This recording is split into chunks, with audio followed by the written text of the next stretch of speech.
Hello everyone, नमस्कार नमस्कार नमस्कार।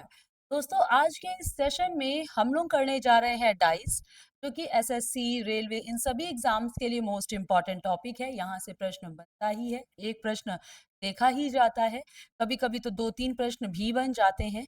तो इस छोटे से सेशन में हम लोग पूरा कंप्लीट यहाँ पर डाइस का देखेंगे कि क्या कॉन्सेप्ट है, कैसे इनके क्वेश्चन को सॉल्व किया जाता है। तो आइए स्टार्ट करते हैं। जैसा कि डाइस डाइस में सबसे पहले अगर हम चलें कि इसके प्रकार कितने होते हैं, तो दो प्रकार के क्वेश्चन पूछे जाते हैं।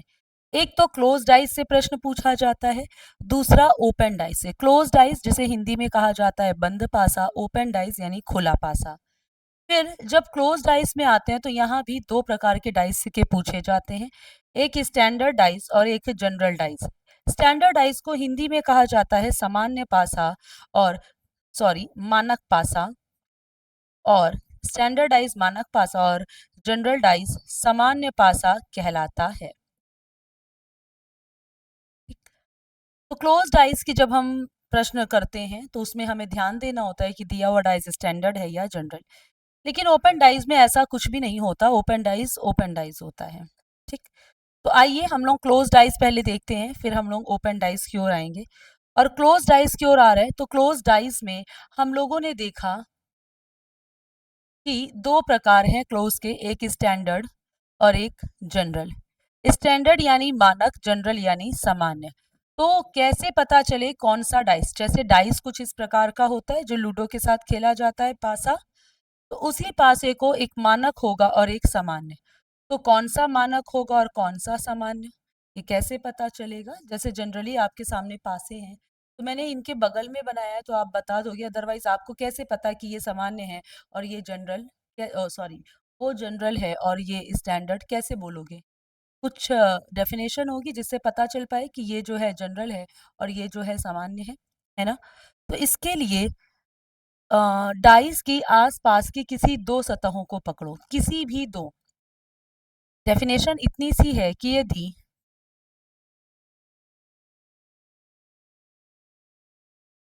आसपास की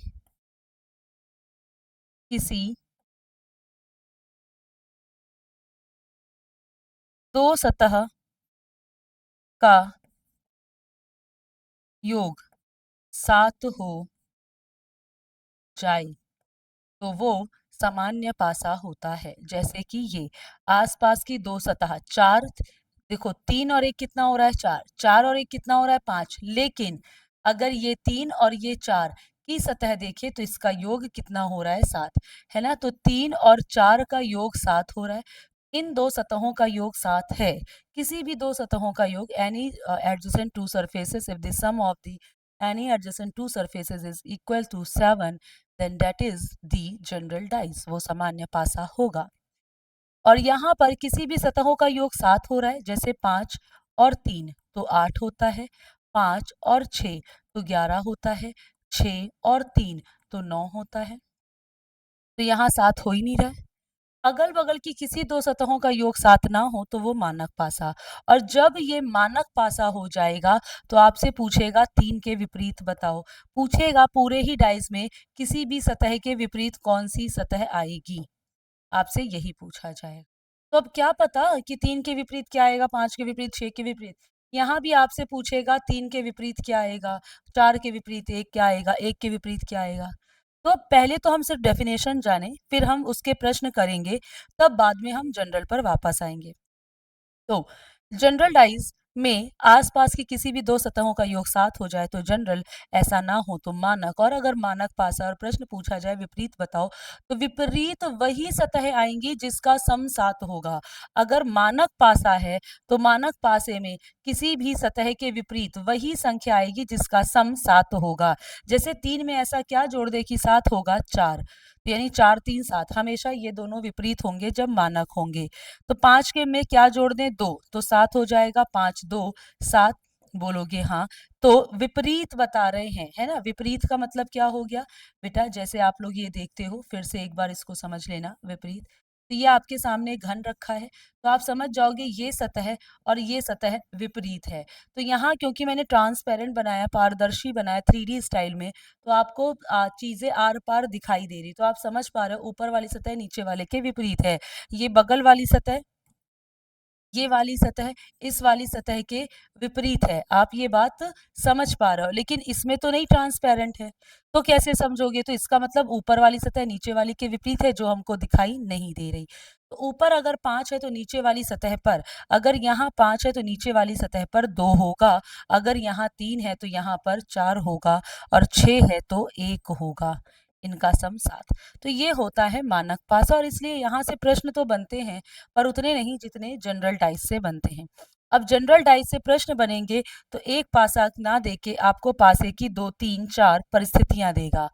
तो जब परिस्थितियां देगा, जैसे कि आपको 2, 3 पासे की डायग्राम बना के देगा, और फिर उसमें आपसे क्वेश्चन पूछेगा। 2 पासा हो सकता है, 3 हो सकता है, 4 हो सकता है, जितने भी हों, हमें 2 ही पासे से आंसर निकालना होगा। तो आपको देखना होगा, पहला, जब सामान्य पासा है तो आपको देखना होगा कि कौन सी सतह कॉमन है, उभयनिष्ठ है। उसको बोलते हैं एक सतह उभयनिष्ठ, यानी कि कॉमन। ठीक। दूसरा होता है 2 सतह उभयनिष्ठ या कॉमन। और तीसरा होता है कोई सतह उभयनिष्ठ नहीं, नो कॉमन। कोई सतह उभयनिष्ठ नहीं। ये 3 रूल यहाँ पर देखने को मिलेंगे। बेसिकली ये दोनों ज़्यादा मिलते हैं। जैसे आपके सामने ये जो क्वेश्चन है, इस तरह आपके पास हम कुछ डाइस बना रहे हैं, ठीक है? आपको समझ में आएगा। अभी हम पहला नियम देखेंगे केवल, बाद में हम दूसरा नियम देखेंगे। जैसे यहाँ पे अल्फ़ाबेट भी दिया जा सकता है, ठीक है? नंबर भी दिया जा सकता है, और इसी के साथ यहाँ पर आपको कुछ भी प्रतीक दिया जा सकता है, कलर दिया जा सकता है, कुछ भी दिया जा सकता है, ठीक है? अब यहाँ पर जैसे आपसे पूछे कि ई के विपरीत वाली सतह पर क्या आएगा, तो आप इन दोनों को देखो और देखो कौन सी सतह कॉमन है। तो आप पाओगे ये वाली सतह जो यहाँ पर है वो यहाँ पर भी है, दोनों कॉमन है। तो कॉमन वाले से जो पूछा गया है वो कहाँ है? पूछा क्या गया है? ई। ये है दोनों में कॉमन। तो कॉमन वाले, इसमें ई है तो कॉमन वाले से एक कदम क्लॉकवाइज है, क्लॉकवाइज है। तो यहाँ कॉमन वाले से एक कदम क्लॉकवाइज गया तो क्या मिला? सी। यानी ई के विपरीत सी आएगा। ठीक। इन दोनों में कॉमन क्या है? अगर जैसे आपसे हम कह दें कि 4 के विपरीत क्या आएगा, तो ये देखो यहाँ पे तो आपको जनरल और स्टैंडर्ड नहीं देखना है, क्योंकि ए बी सी डी है। अगर कलर दे दे, प्रतीक दे दे, तो आपको सिंपल सा ये रूल लगाना है, जनरल और स्टैंडर्ड नहीं देखना है। लेकिन अगर जनरल और यहाँ पर स्टैंडर्ड जनरल है, क्योंकि 5 2 7 हो रहा है, और एक पासा अगर जनरल है तो सारे पासे, फिर जो परिस्थितियां सिचुएशंस एक ही पासे की दी जाएंगी वो जनरल ही कहलाएगा। तो 4 के विपरीत क्या आएगा? तो बेटा दोनों में ये कॉमन है 2, और कॉमन वाले से जो पूछा गया है, ये एक सतह कॉमन है जिसपे 2 लिखा है, यहाँ भी कॉमन है, यहाँ जो पूछा गया है कहाँ है, तो कॉमन वाले से एक कदम घड़ी की दिशा में है। तो यहाँ से कॉमन वाइज क्लॉकवाइज जाएंगे तो 2 5 आएगा, 4 के विपरीत 5। और ये एक कदम वाला सिस्टम ना समझ में आए तो एक थोड़ा सा एक और तरीका है, जो पुराना सा तरीका है, आप वो भी ट्राई कर सकते हो, कि जो भी कॉमन है, जैसे यहाँ क्या कॉमन था? ए। तो कॉमन के नीचे कॉमन रखा, पहले एक डाइस कपल क्लॉकवाइज घुमा दो, यानी ए के बाद सी के बाद बी। फिर दूसरे डाइस कॉमन के नीचे कॉमन रखा और घड़ी की दिशा में चले तो ई और फिर डी। जो जिसके सामने है वही उसका अपोजिट, सी का अपोजिट ई, बी का अपोजिट डी। ठीक। जैसे यहाँ पर कॉमन से, कॉमन क्या है? 2। 2 से चलो, 2 के बाद घड़ी की दिशा में गए 5 और फिर 6, क्लॉकवाइज जाना है। कॉमन के नीचे कॉमन रखा, 2 के बाद 4, देन 3। तो जो जिसके सामने है वो उसका अपोजिट। ठीक, वो थोड़ा ज्यादा शॉर्टकट था। इन दोनों में क्या कॉमन है? 3 कॉमन है। तो पहले कॉमन से घड़ी की दिशा में चले तो 3 6 4, यहाँ चले तो 3 2 1। तो 6 के सामने क्या आया? 2। और 4 के सामने 1 और जो बच गया 3 के सामने 3 तो होगा नहीं, तो 3 के सामने क्या होगा 1, 2, 3, 4, 6 हो गया है, 5 नहीं दिख रहा यानी 5। तो ये फॉर्मूला हो गया जो कि आपका एक सतह कॉमन। अब 2 सतह कॉमन में क्या होता है ये देख लें। 2 सतह कॉमन में जैसे आपको ये डाइस दिया जा रहा है, ठीक है? होता क्या है इसमें कि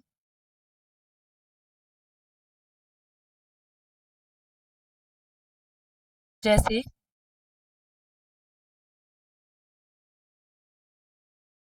अम, इसको ऐसे कर लेते हैं और यहाँ पर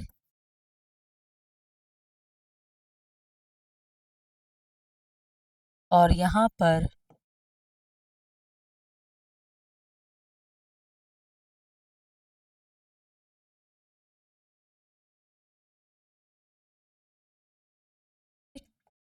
मान लो आपसे पूछे यहाँ पर कि बताओ 4 के विपरीत अपोजिट सतह पर या फिर आपसे यहाँ पर कह दे कि सी के अपोजिट क्या आएगा या आपसे कह दे कि त्रिभुज के इस वाले चित्र के विपरीत कौन सा चित्र आएगा। तो कितनी सतह कॉमन है आपको ये ध्यान देना है। अगर आप गौर से देखो तो इसमें और इसमें इस क्वेश्चन में वो कितनी सतह कॉमन है 2 और 5 ये 2 सतह एक ये वाली सतह एक ये वाली सतह ये 2 सतह कॉमन हैं और जब 2 सतह उभयनिष्ठ हो कॉमन हो तो जो बच जाए वो एक दूसरे का अपोजिट यानी क्या बच गया यहाँ 6 बच गया यहाँ 4 तो 6 के अपोजिट 4 4 के अपोजिट 6 सेम एज इन दोनों में देखो ए कॉमन है और ए के साथ बी कॉमन है ये दो कॉमन सतह यहाँ भी देखने को मिल रही ए बी यहाँ भी ए बी यहाँ भी तो जो बच गया वो एक दूसरे का क्या अपोजिट तो सी का अपोजिट डी डी का अपोजिट सी इन दोनों में ये दोनों सतह और ये दोनों सतह कॉमन है तो जो बच गया त्रिभुज और ये एक दूसरे के अपोजिट तो ये बहुत आसान हो जाता है ठीक है तो ये हो गया अब तीसरे नियम की ओर आते हैं तीसरा नियम क्या है कोई सतह कॉमन ना हो ठीक है ये यहाँ पे इसको हटा देते हैं हम लोग कोई सतह कॉमन ना हो हम लोग उधर आते हैं ठीक है जैसे कि कोई सतह कॉमन ना हो का मतलब क्या है कैसे किया जा सकता है इसको बता देते हैं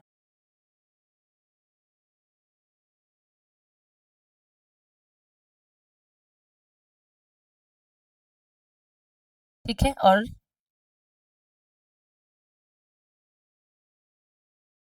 देखना अब जैसे यहाँ पे आपसे किसी भी सतह के विपरीत पूछ ले आपसे कह दे ए के विपरीत बताओ क्या होगा या आपसे कह दे बी के विपरीत बताओ क्या होगा यहाँ 4 के अपोजिट आपसे पूछ ले क्या होगा अब कोई सतह कॉमन ही नहीं है ना 1 ना 2 नो सरफेस कॉमन तो पहले एक डाइस को किसी भी एक डाइस को क्लॉकवाइज लिख लो क्लॉकवाइज यानी सबसे पहले A then C then B फिर दूसरे डाइस को यहाँ से शुरू किया है तो यहीं से शुरू करेंगे एंटी क्लॉक उल्टा लिख लो तो डी डी के बाद ई के बाद एफ जो जिस के सामने है वो उसका अपोजिट तो ए का अपोजिट डी सी का अपोजिट ई और बी का अपोजिट क्या हो जाएगा एफ सेम यहाँ पर आ जाओ कोई भी सतह कॉमन नहीं है तो अगर इस डाइस को पकड़ रहे हैं तो 5 से घड़ी की दिशा में गए 5 6 1 और यहाँ 2 से घड़ी के विपरीत दिशा अच्छा यह विपरीत दिशा में गए हैं सॉरी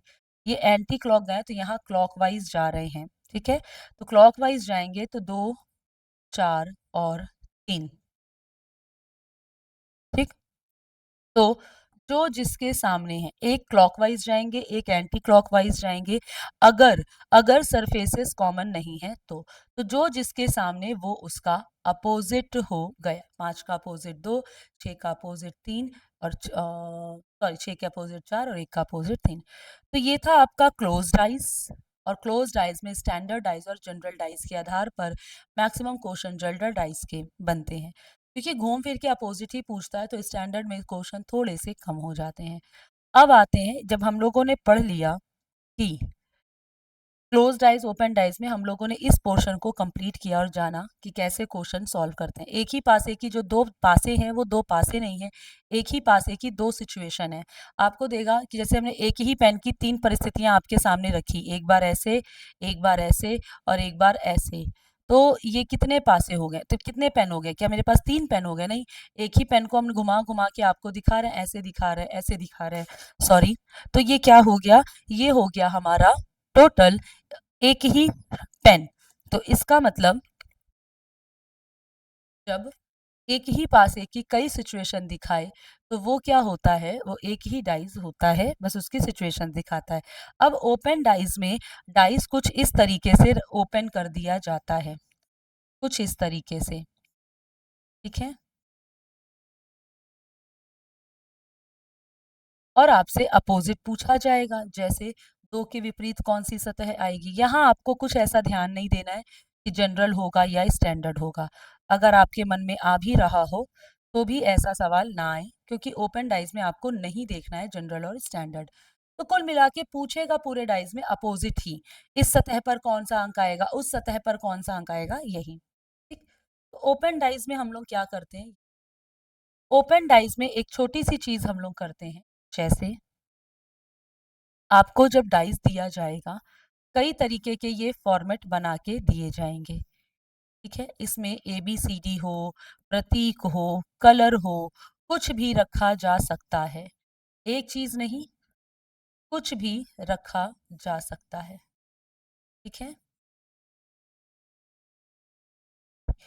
चलो, तो जब आपसे अपोजिट पूछे, जैसे यहां पर आपसे पूछे P के विपरीत बताओ या C के विपरीत बताओ, तो क्या करें, तो एक सीधी रेखा में एक छोड़ के एक सीधी रेखा में ऑल्टरनेट एक छोड़ के एक जो होता है वो एक दूसरे का अपोजिट, तो बी के विपरीत डी, सी के विपरीत ई, और जो बच गया, कौन बच गया, ए और एफ, ये एक दूसरे के अपोजिट, ठीक। सेम एज ए के अपोजिट सी, बी के अपोजिट टू और वन के अपोजिट, इस तरह से आपको कई सारे डाइस बना के देगा, ठीक है। लेकिन अगर कुछ इस तरह से डाइस दे दे तो क्या करते हैं, तो इस तरह के डाइस में जैसे यहाँ भी जंप करेंगे एक छोड़ के एक, एक छोड़ के एक मतलब एक छोड़ के एक जंप किया तो चार के अपोजिट दो। अब सोचोगे कि पांच के अपोजिट तीन हो जाएगा जंप करेंगे, पर बाबू एक बात बताओ, पांच से अगर हमने जंप किया एक खाना, तो ये छह और एक जंप तो हो नहीं रहा है, ये तो जंप हो नहीं रहा है ना।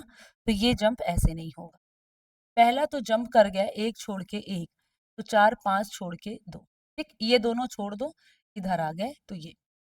अब पांच किसके विपरीत जाएगा, तो ये दोनों छोड़ के तीन के विपरीत नहीं, पांच इस वाले के विपरीत आएगा जंप करके यहाँ, और जो बच गया वो इसके विपरीत है, ठीक है। तो पांच के विपरीत दो और छह के विपरीत क्या हो जाएगा, सॉरी, पांच के विपरीत है और छह के विपरीत तीन।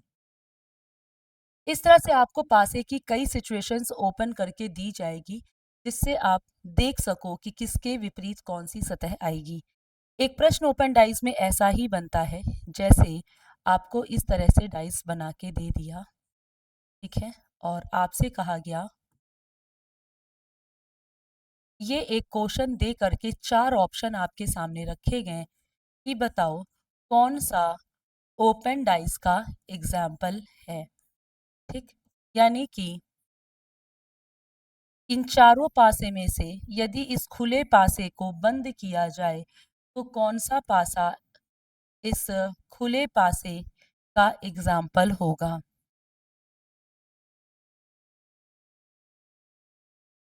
ठीक। यानी खुला पासा आपके सामने रखा गया और कह रहा है इस पासे को बंद कर दें, तो कौन सा बंद पासा इस खुले पासे का एग्जाम्पल है। अब कैसे करें, तो सिंपल सा आपको यहाँ पर ऑड अपोजिट निकालना है फिर से, तो एक सीधी रेखा में एक छोड़ के एक, यानी चार के विपरीत तीन है और 2 के विपरीत 5 है, और जो बच गया 1 और 6, ये एक दूसरे के अपोजिट। अब होता क्या है ये जानो। इसमें जो अपोजिट सतह होती हैं डाइज में, वो कभी भी एक दूसरे के अगल बगल दिखाई नहीं देंगी। जैसे आपके कमरे की छत और आपका फ्लोर, ये आप आमने सामने दिखाई देगा ना, कभी फ्लोर से लग के छत नहीं दिखाई सकती, कभी नहीं दिखाई दे सकती, कभी भी नहीं। तो जो छत है और जो ये आमने सामने, आपकी इधर वाली दीवार और आपके कमरे की इधर वाली दीवार आमने सामने या अपोजिट, लेकिन कभी अगल बगल नहीं दिखाई देगी। क्योंकि अगर हमने घन को इस तरीके से बनाया, ठीक, तो ऑब्वियस सी बात है कि ये ऊपर वाली सतह और ये नीचे वाली सतह हमेशा एक दूसरे के विपरीत या आमने सामने, ट्रांसपेरेंट है तो आमने सामने, ट्रांसपेरेंट नहीं दिख रहा है तो विपरीत कहलाता है। ठीक है, तो ये कभी भी अगल बगल नहीं कि ये वाली सतह बगल दिख जाए, नहीं, ऐसा नहीं होगा, है ना। तो जो अपोजिट है वो साथ नहीं दिखने चाहिए। तो 4 और 3 अपोजिट है, क्या किसी डाइज में साथ दिख रहे हैं? बोलोगे हाँ, यहाँ 7 दिख रहे हैं, तो ये नहीं बनाया जा सकता, क्योंकि जब इसको फोल्ड करेंगे तो 4 और 3 अपोजिट है, तो अगर 4 ऊपर होगा तो 3 नीचे, वो कभी 4 और 3 अगल-बगल दिखेगा ही नहीं। फिर उसके बाद 2 और 5 अपोजिट है, क्या कहीं 7 दिखाई दे रहा है? बोलोगे हाँ, यहाँ, तो ये भी नहीं बनेगा। सेम एज़ 1 और 6 अपोजिट है और यहाँ 7 दिखाई दे रहे हैं, तो जो अपोजिट है इसको मोड़ेंगे तो 1 ऊपर तो 6 नीचे, 1 अगल तो 6 बगल, कभी भी एक साथ अगल-बगल नहीं दिखेंगे, तो ये भी नहीं, तो बच क्या गया ये। 3 का अपोजिट 2 नहीं, 4 नहीं दिख रहा है, 5 है तो 2 नहीं दिख रहा है, 6 है तो 1 नहीं दिख रहा है। तो जो भी अपोजिट सरफेसेस होते हैं ना एक साथ दिखाई देते हैं, ना एक साथ गायब होते हैं। तो इस तरीके से हमारा कंप्लीट डाइस चलता है इन्हीं नियम पर आधारित, और इन्हीं नियम पे थोड़े तगड़े प्रश्न भी बन जाते हैं और मैक्सिमम तो इजी ही बनते हैं। आशा करते हैं ये सब आपको समझ में आया होगा। छोटा सा कॉन्सेप्ट है, इस पूरे कॉन्सेप्ट पे आपका डाइस चलता है, ठीक है। और इसी के साथ आपको हम बता दें कि अगर आप एसएससी की और रेलवे की तैयारी कर रहे हैं, आप एसएससी का भी फॉर्म फिल कर रहे हैं, आप रेलवे की तरफ भी जा रहे हैं, तो आपको अलग-अलग कई सारे बैचेस लेने की ज़रूरत नहीं है। सिर्फ़ एक मास्टर पास ही काफ़ी है। ये एक मास्टर पास जो एसएससी के सारे एग्ज़ाम्स, साथ में रेलवे के एग्ज़ाम्स, दिल्ली पुलिस, इन सभी एग्ज़ाम्स की तैयारी इसी एक मास्टर पास में होगी। अलग-अलग कई सारे बैचेस लेकर के भटकने की ज़रूरत नहीं है कि इस बैच में पढ़े कि इस बैच में, इस बैच में। एक साथ एक ही बैच के साथ आपकी ये तैयारी कंप्लीट होगी। और ये हमारे पास 6 मंथ, 12 मंथ और 24 मंथ की वैलिडिटी वाला है। अगर आपको लगता है कि ये सारे एग्ज़ाम्स की तैयारी आप 6 महीने में कर सकते हो, तो 6 महीने का पास ₹2500 का। अगर आपको लगता है कि नहीं भाई, 6 महीने के बाद भी मुझे कुछ वैलिडिटी चाहिए और नहीं मुझे 12 महीने चाहिए, 6 महीने बाद फिर हमको फिर से पढ़ना होगा, तो कहाँ से पढ़ेंगे? तो ये एक आदर्श कहलाता है 12 महीने वाला, कम से कम तैयारी के लिए 12 महीने तो हो ही हो। और आप चाहो तो 24 महीने वाला पास, 24 महीने की वैलिडिटी वाला पास जो 3800 का। इसी के साथ intelligence bureau ACIO grade second executive के टायर 1 टायर 2 के बैचेस आपको देखने को मिल जाएंगे उत्कर्ष ऐप पे, जो कि स्टार्ट हो रहा है 5 अगस्त से। ये बैच 5 अगस्त से स्टार्ट हो रहा है, जिसमें 550 प्लस घंटे की क्लासेस होंगी, live and recorded classes, weekly test, per day 3 doubt आप पूछ सकते होंगे और पर डे 3 टेस्ट आप क्रिएट कर सकते होंगे। ये सारे फीचर्स आपको देखने को मिलेंगे। मात्र 2000 रुपए में ये बैच आपको उत्कर्ष ऐप पर मिल जाएगा। साथ ही में कुछ टारगेटेड बैचेस हैं एसएससी के, like CGL 50 days targeted batch, CPO 60 days, CHSL 60 days, SSC MTS 70 days और एमसीक्यू बैच फेज थर्ड। ये बैचेस स्टैंडर्ड और प्राइम प्राइस अलग अलग है, और आपको पता है कि स्टैंडर्ड और प्राइम में डिफरेंस है। प्राइम में थोड़े से फीचर्स ज़्यादा हैं जो आपको मिल जाते हैं। साथ ही में सिर्फ सीजीएल अगर आप तैयारी करना चाहते हैं तो लाइव बैच चल रहा है, गौरव 5.0 बैच, जो कि लाइव फ्रॉम स्टूडियो है। स्टैंडर्ड बैच 1200 का मिल जाएगा, प्राइम 2700 का। और आप देख सकते होंगे कि प्राइम बैच में कई सारी फैसिलिटीज़ आपको मिल रही हैं।